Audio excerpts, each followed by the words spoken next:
Hey there, I'm Jeremy. I buried my wife last month, but that funeral, Lord, it wasn't about grief. It was about betrayal. My own son stood over her coffin, smiling like he'd won something, while stealing every dollar she left behind. Folks whispered, pretending not to see. And me? I just sat there, wondering how a man could raise his own snake. But when the truth hit that church, it didn't just silence the crowd, it changed everything. The church smelled like lilies and old sorrow. Folks hummed softly under their breath, hymns that reminded me of the Sundays we used to sit side by side, her hand always colder than mine, but steady. New Hope Baptist had never looked more full, and yet I felt like the loneliest man in the room. Faces from back in the day filled the pews, neighbors, cousins, choir friends I hadn't seen in years. Their eyes found me, nodded with pity, but their sympathy didn't reach my heart. I held the urn like it might vanish if I blinked. My wife, my Ada, was in there. Not just her body, but every laugh we shared, every fight we survived, every promise we made when we had nothing but hope and rent overdue. They came up one by one, said kind things. She was a real one. Y'all were love. We miss her too, Mr. Jeremy. I nodded, thanked them, but it was all haze. Then the doors creaked open again. My children, late, disheveled, eyes wandering, suits barely pressed. They looked like folks who showed up for someone else's funeral. No tears. Just whispers between them as they slid into the pew like they'd just come from the club. I stayed still, stared ahead. My grip on the urn didn't loosen. I thought I'd buried my pain with my wife. Turns out, that was just the beginning. Malcolm, my oldest, walked in like he owned the place. Designer shades, even indoors. Didn't take 'em off when he reached me. Gave me a hug colder than Chicago wind. Patted my back like a stranger. "Pops," he said under his breath. "You ever find out about her accounts?" "Her accounts?" I pulled back, looked him in the face. He didn't flinch. My Ada had savings, she told me once, real quiet. She was tucking away a little something for the grandkids' college. "Just in case," she whispered, "if something ever happens to you or me." I told no one, not even him. Before I could form a word, Malcolm stepped out again, phone in hand, like the whole funeral was an errand he needed to finish up quick. I sat there, numb. But that moment, it hit like a switch. When a man mourns, he watches the world blur. But betrayal, clears your vision. Downstairs, in the church basement, folks gathered. Gospel played light in the background. Kids ran between legs. Women passed around plates of greens, mac and cheese, fried chicken. That should have been the healing space, the comfort after the storm. But the storm wasn't done. Malcolm hadn't returned. His siblings, my twins, Janelle and Marcus, sat in the corner, whispering with plates half full. "Daddy say anything about the will?" "I heard Mama had a retirement stash. Who gets that?" It was like the food soured in my mouth. I kept my face still, kept my back straight. But the noise got louder, voices sharper, less respectful. My grandbaby, little Maya, just turned 6, grabbed my sleeve. "Grandpa," she said, eyes wide, "why they fightin' on Nana's Day?" And that cracked me. Not just the noise, but the weight. The disrespect, the shame. My wife always said, grief shows who you really are. She was right.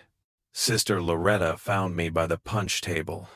Her hands trembled, paper cup shaking in her grip.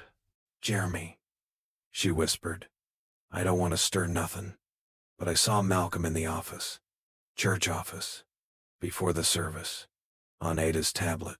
That stopped everything in me." "What you mean?" "He was logging in. Some bank thing. I wasn't trying to be nosy, but..." She trailed off, shaking her head. I walked straight to the funeral home director, asked if anyone had seen Malcolm using my wife's tablet. He nodded. Too casual. Said Malcolm said it was for memorial stuff. My breath caught. Not from grief.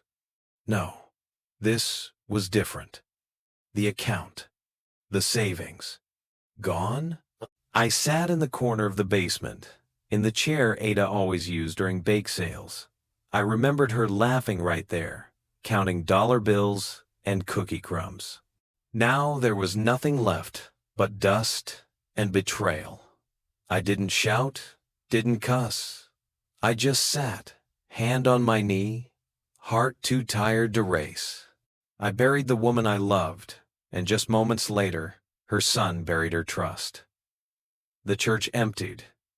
Food still sat cold on the tables. Folks gone back to their lives. But me? I sat there, alone, listening to the silence that betrayal always leaves behind. I whispered, "Not like this. Not today. Not ever again." I woke up before the sun, eyes heavy but sleep long gone. The house was still, too still. It was the kind of silence that pressed in on your chest. I walked to the kitchen, bare feet, hitting the cold tile. The old coffee pot was burning what was left in the bottom forgotten grounds from yesterday, clinging to a sour scent. A breeze slipped through the cracked window, sharp and unwelcome. The counter still held funeral pamphlets from the day before, edges curled from hands too nervous to hold them right. My wife's smile stared up at me. Frozen. Final.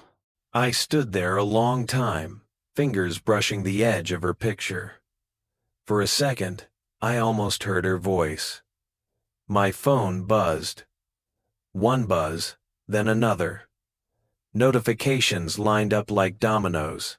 I tapped the screen bank alerts. The joint account. Empty. Every cent. Gone. I gripped the edge of the counter. Grief hadn't finished robbing me. It just changed its mask. I called Keisha first. She picked up, voice low, like she already knew what I was going to say. "Keisha, do you know anything about your mama's savings?" She paused. "Malcolm said she wanted him to handle it. Said you weren't up to it." My jaw clenched. "Up to it?" "That's what he said, Daddy." I called Marcus. Straight to voicemail. Janelle didn't pick up either. I opened our group chat. Malcolm had left the group last night. No note, no explanation. Just gone. I sat down, breathing slow. Back when Marietta was still in that hospital bed, one of her last nights, she looked at me, real clear-eyed, and said, "Don't let him twist what I leave behind." I didn't ask questions then. I should have. Was I too soft? Too trusting? Or had I just refused to believe my own son could be this cold? Later that evening, I asked the kids to come over, all of them. I cleaned up the living room, not out of pride, but to keep my hands busy. The air smelled like wood polish and old memories. I lit one of Marietta's candles, the lavender one she always used when we had company. The knock came late. They trickled in, one by one. Quiet greetings, fake smiles. Malcolm came last. Sharp suit again. New watch. Same gum chewing. Like it was just another Tuesday. We Saturday. No TV, no food, no comfort. I looked at him. "Where's your mother's savings?" He leaned back. "Dad, relax. I handled it. You wouldn't understand all that." Try me. It was for the funeral. Arrangements. All that. Plus, she trusted me. Keisha shook her head. "You never said nothing about funeral costs." Marcus stood. "Man, you lied. We all chipped in." The room cracked open. Accusations flew. Voices rose. Keisha crying, Marcus yelling, Janelle caught between. Then Malcolm said it, calm like he rehearsed it. You didn't earn that money, she did.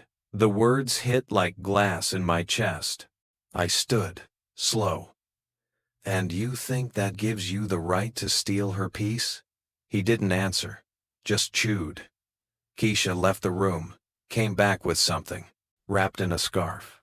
Marietta's old notebook.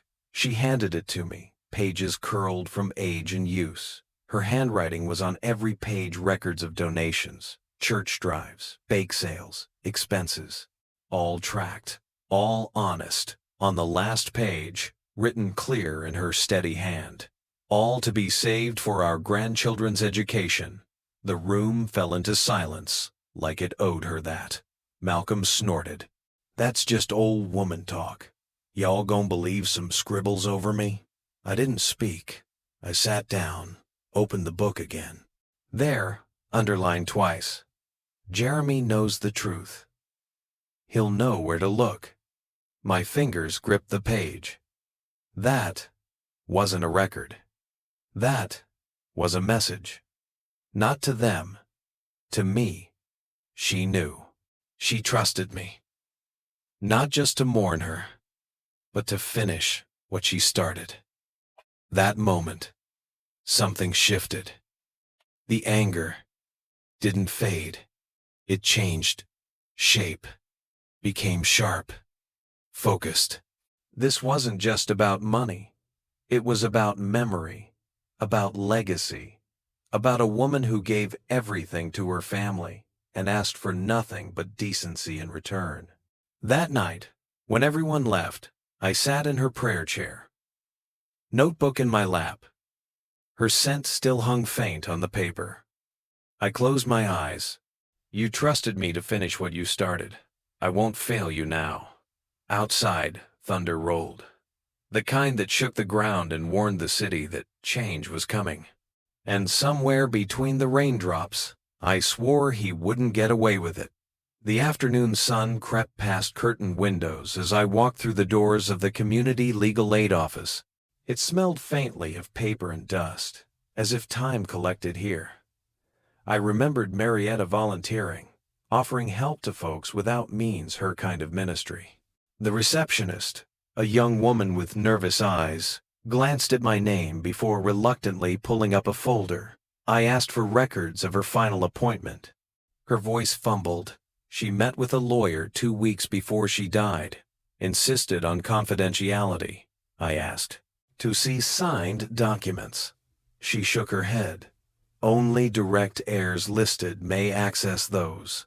That phrase, direct heirs, cut deeper than I expected. I walked out, hands balled at my sides, heart pounding. My Ada wasn't hiding from me. She was hiding something for me. Back home, I made my way into her old prayer room, untouched.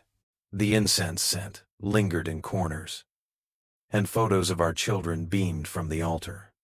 My fingers traced a loose edge of her prayer rug. I found a small key taped underneath. In her voice, I heard years ago, if the house burns, the truth will still be safe. I used the key with shaky hands to open her sewing cabinet. Inside, a folder labeled Hope Chest. Bank statements spilled out. One showed a large transfer days before she passed. The joint account had been moved into a trust. My name appeared as custodian, yet alongside was another name I hadn't heard in years. Gabrielle M. Jordan.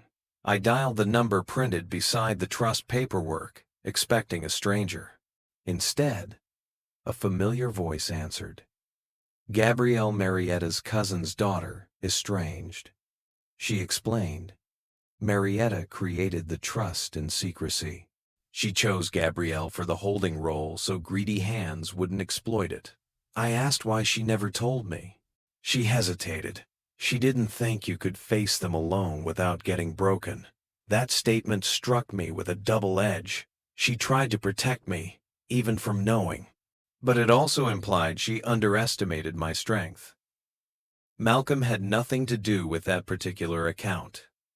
He took from the wrong fund, and left a digital trail behind. The audacity exposed his weakness. I realized how much I'd allowed, how much I'd forgiven simply to preserve peace. But peace had cost her memory. I did not roar. Instead, I turned inward. I resolved to find a lawyer who understood financial abuse, who could stand with me. I told no one, yet let them think I was still shaken. Meanwhile, I assembled evidence. The statements, the conversations, the trust documents. I would protect this silent inheritance with all I had. And in the quiet, I felt the first stirrings of a plan. They thought I slept. But tonight, I start writing my own ending. I unlocked the back door to New Hope Baptist Church just past 9 p.m. Streetlights flickered outside, casting long shadows across the sanctuary floor. Inside, it smelled like wax and old hymnals, quiet, still, holy. The same place we later to rest just days ago now felt stripped, cold. The chairs had been stacked, the altar lights dimmed. I made my way toward the sound room, a place Marietta used to spend hours rehearsing with the choir. She loved it here. This was her second home. I sat at the soundboard pulling up the digital playlist from her service. That's when I saw it. Amazing Grace. Her favorite. The one she wanted wasn't there. In its place was a lifeless generic hymn. No soul, no message, nothing of her. Something inside me didn't just crack, it splintered. I found Elijah, the young sound tech, closing up cables. I remembered when he was just a boy in Sunday school. Now he looked older but still had that fidgety nervousness. "Elijah," I said, low and steady, "why wasn't her song played?" He looked down. "Pastor said it was too emotional, too personal." "Who told him that?" He hesitated. I don't know. Orders came down from upstairs." I could feel my jaw clench, teeth tight. Not at him. He was just the messenger. But in that moment, the silence between us held more weight than words. I leaned closer. "Save that original file. Don't delete anything. You hear me?" He nodded. Back home, the house was darker than usual. I walked through the hallway and into the parlor, stopped cold. Her chair, the one she sat in every morning with her tea, it was on its side. On the table, her worn hymn book lay open. But the page for "His Eye is on the Sparrow" was torn out. I stared at it, heart tight in my chest. A soft knock at the doorway. Keisha stepped in.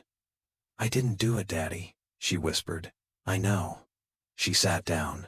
I saw Malcolm in the church office again, alone, typing. He's got the access codes, all of them. The weight of it hit me, not just the money, but now her memory too. He was trying to rewrite her, erase her from the very place she gave everything to. I didn't yell. I didn't move. I just stood there, feeling that humiliation wrap itself around my ribs. But under it, something else was growing. That night, I called Keisha and Al into the study. I opened her Bible, read the line she used to love. "For the Lord will fight for you. You need only to be still." I looked them both in the eye. "If they erase her life, we will live her truth." They nodded. Later, I texted Malcolm, "You can't rob me of her memory. I will bring every piece of it into the light." He responded within minutes, "You won't touch me. Church is on my side." I sat with that for a while, then wrote back, "Then I won't touch you. I'll let the truth do it." I could feel it. Now, this silence I'd worn for years. It wasn't weakness. It was armor, a blade, a choice. I walked back into the prayer room. The key from her cabinet still sat on the table. Outside, the rain had returned, tapping against the glass, steady And sure, I picked up the key, whispered into the empty room, "They can erase her song, but they can't mute her soul." And I knew, tomorrow I would open doors they never even saw coming. I sat in the parlor once used for family dinners, now echoing hollow under the weight of silence. The walls whispered her absence. I could hear the empty rooms breathing. I traced the halo of Marietta's framed photo, her eyes steady. Tonight, her memory felt sharper, sharper than ever before. My mind wandered to the trust documents I'd glimpsed, to Gabrielle's quiet revelations. Then my phone buzzed, an ad flashing on screen. "Carry on Mom's legacy. Buy tonight's special NFT." I froze. They'd turned her life into commerce. My heart clenched. This was sacrilege. Selling her name like a product. I read the words, stared at the glow, felt anger stirring in the quiet. They had crossed a line. I stepped outside. The night air was cool, full of possibility or threat. Down the sidewalk, neighbors whispered. I caught a snippet. He left her everything. The words stung. The rumor threaded through the block, tainting every memory. I moved toward them. Malcolm came into view, swagger and phone in hand, Shaylin beside him filming. He said loud enough, "Dad, you never earned your place." The crowd leaned in, watching me as if I were part of a show. I steadied my voice. "I built this life with her. You didn't earn the right to erase me." Whispers flickered. The betrayal hung heavy in the air. Back inside, Keisha burst in, holding Marietta's journal. Her hands shook. "You used her name. You insulted her man," she said, voice breaking. Malcolm sneered. "Maybe she loved me more than him. That spit in my soul." Doubt flickered. What if she did? But then I heard her voice. "You deserve to stand tall." I stared at our reflection in the mirror lines on my face, but eyes still alive. I reached out, took the journal from Keisha, flipped to the page where she listed her wishes. A quiet power returned. My voice came back. I gathered everyone around the dining table. Candlelight flickered across faces. I held the journal like a shield. I read contents, her hopes, her rights, her demands. "I will defend her memory. I will not shrink." Malcolm interrupted, voice thin, trying to deflect. "You're making this all about you," he spat. I met him steady. "You may have her money, but you will never have her soul." The room stilled, balance shifted, eyes turned. I walked out to the porch, journal held tight, rain swelling in the sky. Lightning flashed inside my mind. Truth, too bright to hide. I whispered, "This is no longer about money. It's about who stands for her name." The sides of the house darkened. I heard Malcolm's laughter leaking through the windows. Rain began to fall. I breathed. Tomorrow, I make my first strike. I lay awake, wide-eyed, while the house slept. Silence pressed against me. Memory crowding corners. Across the nightstand lay Keisha's journal. Her penmanship. Her mother's last words. Conversation without voice. I stared at it, heart humming with purpose. Tonight wasn't to mourn. Tonight, I would act. I gathered what I could. The trust documents, bank statements, the sound file from church, the torn hymn page. I paced the room, rehearsing my words in low whispers. Fear raced in me, but beneath it, a steadier current. Resolve. I would not cower. Then came the knock. I opened the door to Malcolm, eyes burning. He pushed past me, demanding the journal. I stood still, firm. "Get out," he sneered. "You've lost your place. You can't fight us." His voice echoed in the hall. I raised the journal, flipping to her words, each line a testimony. I read aloud. voice low but final, pinning him with her voice. He recoiled, hand reaching for the pages. My voice kept him back. "You can't silence her legacy," he snarled, tried to rip at the book. But I did not budge. The first public stand in my own home had begun. Morning broke with urgency. A courier arrived, briefcase in hand. He pressed an envelope into my palm. Inside, Marietta's original signed will from her attorney, sealed with his stamp. I broke the seal in front of Keisha. It named me sole custodian of the trust. Gabrielle alternate, not Malcolm. Guests gathered. Stunned faces, shocked murmurs. Malcolm sputtered. Shaylin glared. I felt the ground shift. A weight lifted. The peace I needed. A validation merged with grief. Righteous anger. Intertwining. He struck back fast. Malcolm accused the will of forgery, claiming back-channel dealings with church leaders. He brandished counterfeit papers, spit out lies about me, forging documents.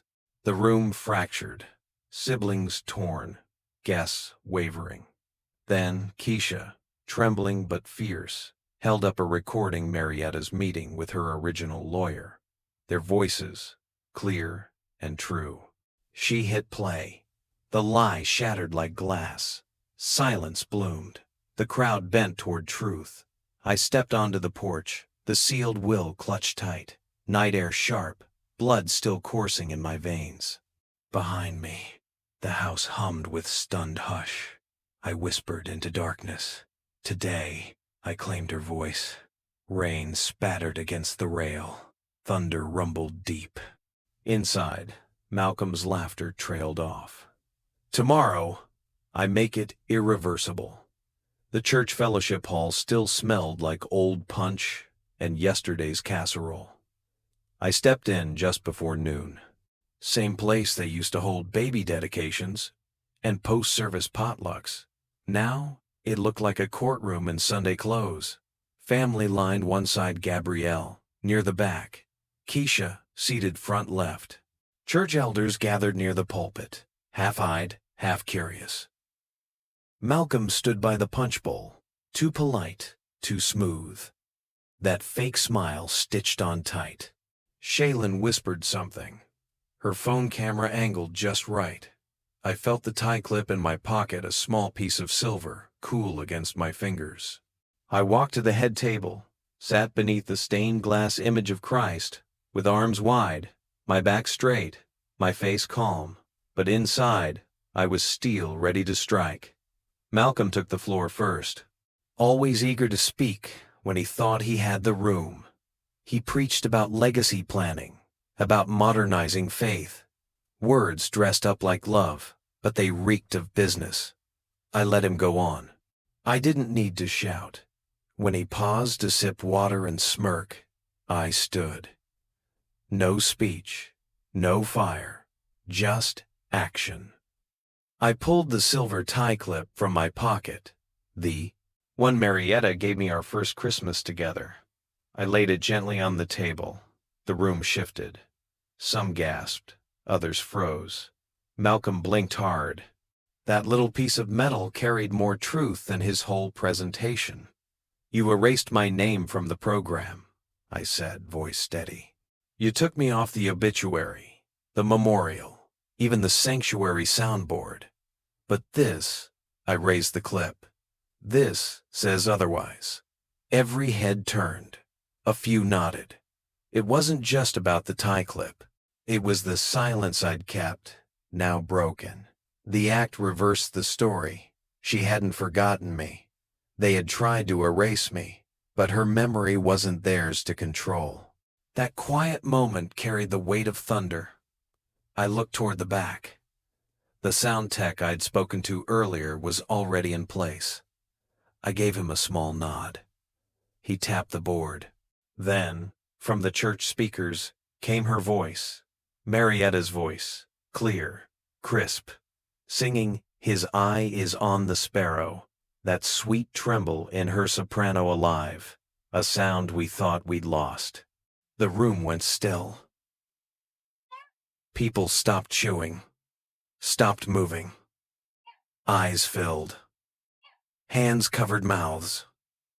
Shaylin lowered her phone, stunned. Malcolm stood frozen, as if her voice had paralyzed him. I didn't need to say much more. You couldn't silence her in life, I said, and you won't silence her now. That was her sanctuary again. Not his stage, not his market. It was hers. The walls, the hymnals, even the air tilted back in her direction. The people felt it. I felt it. Her name, her legacy, had found its footing again.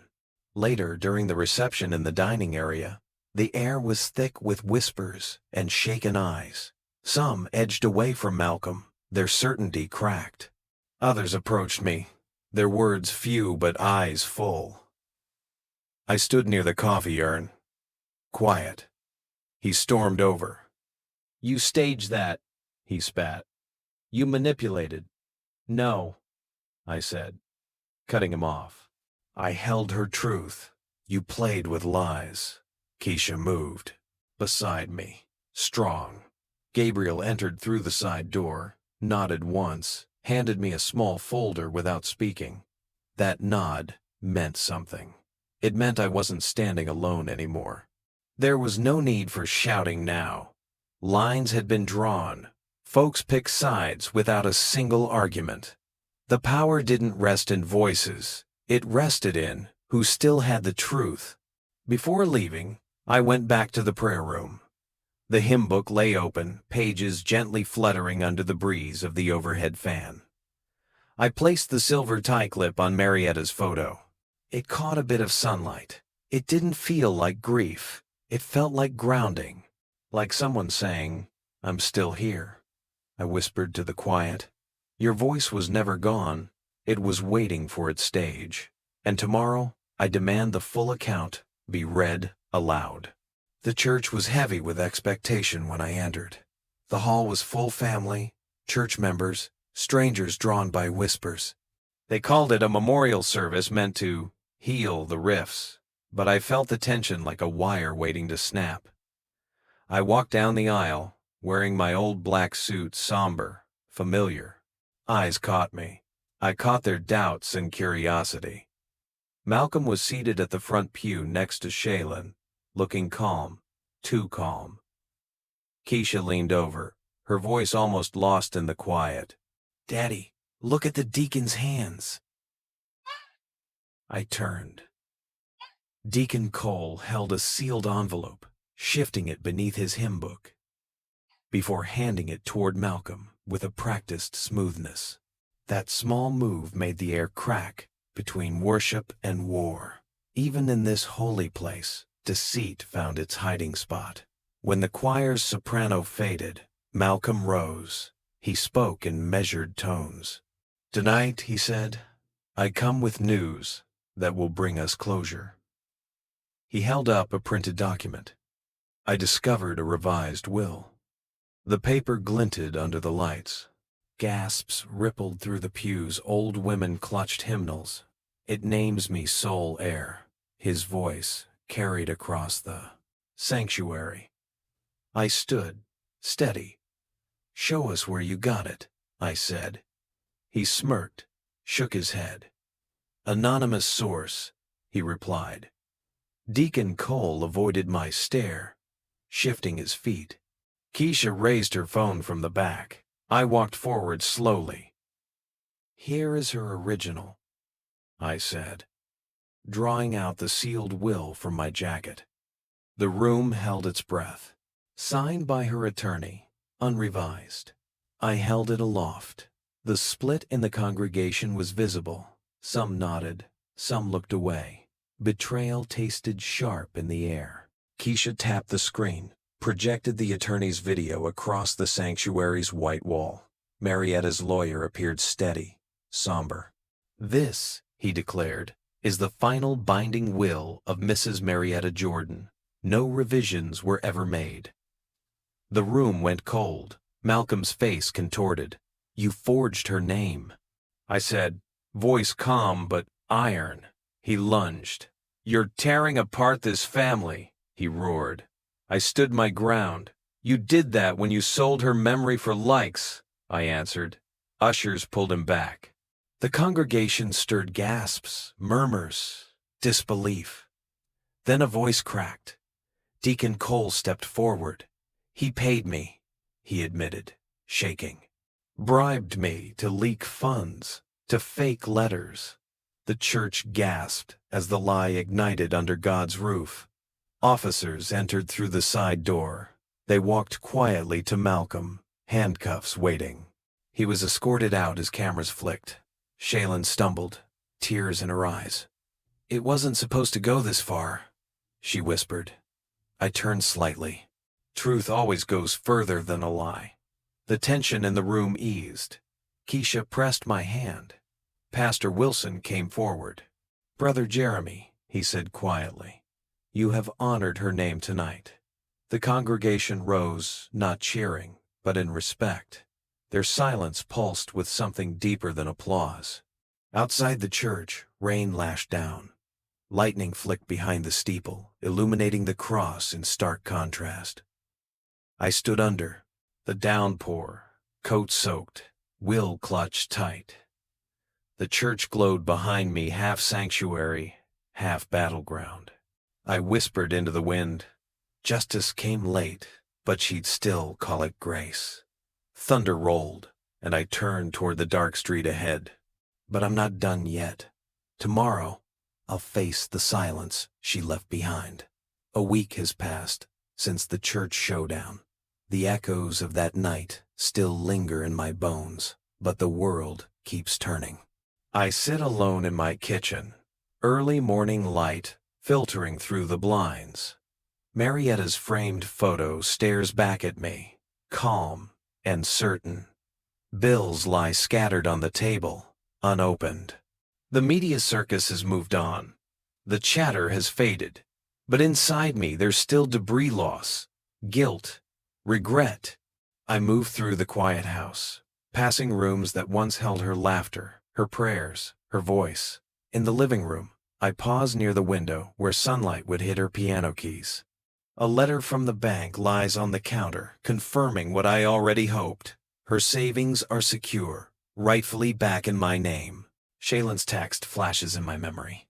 "I'm sorry.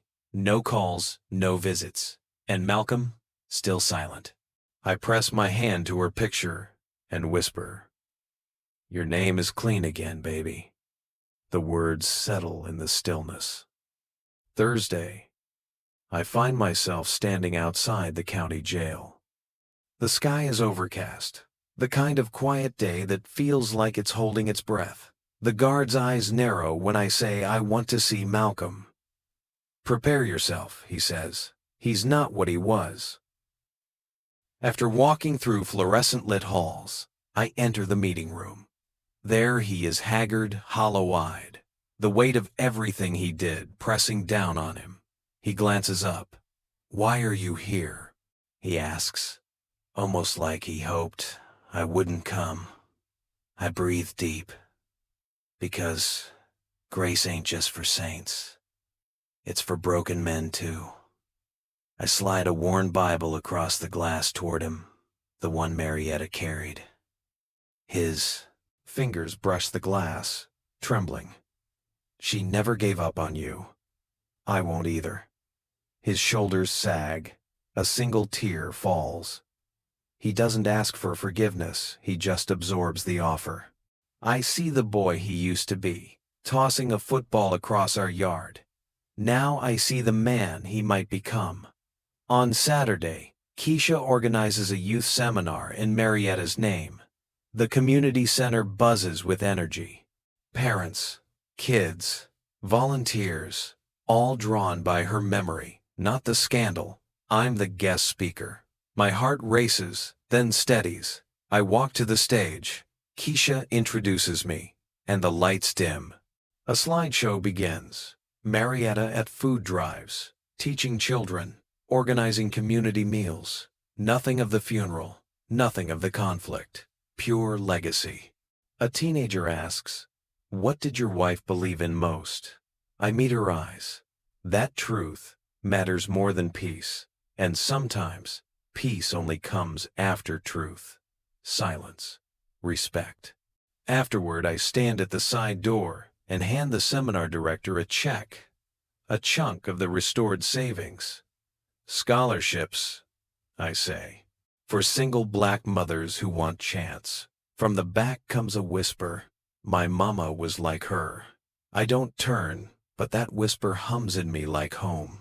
That night, I walk in to hear one of Marietta's gospel songs playing softly on the radio, an old favorite. I don't hesitate. I let it carry me. I close my eyes, swaying slow, remembering her voice beside mine. Outside, Keisha is placing a small plaque in the garden. I step through the door and read it, Marietta's Peace. The wind catches her hair as she steps back, watching it settle. I whisper to the dark sky, she ain't gone. She's just louder in the silence. Back inside, the mailbox flag is up. I find an envelope, a letter from Malcolm's attorney. I pull it open with fingers tight. The words read, my client wishes to speak with his father again. My throat tightens. Forgiveness isn't a one-time act. It's a road you drive, mile by mile. I fold the letter and lay it beside Marietta's Bible. I look at her face, steady and sure. All right, son, I whisper under my breath. Let's keep on going.